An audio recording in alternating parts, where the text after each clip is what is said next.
My near-death experience was in 1975, and I was 19 years old. I was brought into the hospital dead on arrival, and my experience began when they were removing me from the vehicle I was brought to the hospital in, put on the gurney, and I separated from my body. I was up above this scene, and I could hear the nurse say, "She does not have a pulse, she does not have a pressure."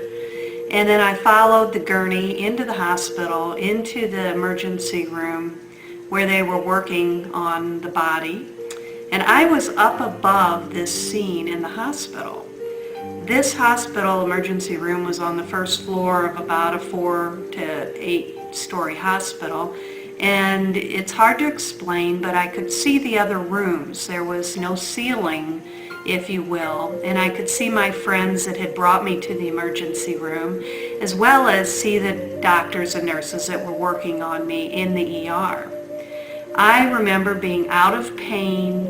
I was wishing I could communicate to the medical team that this is okay. You do not need to save this girl. I was happy. I was in peace. I was in knowingness.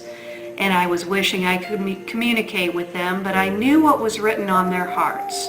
I knew what they were thinking. I knew how much they wanted to save this 19-year-old girl.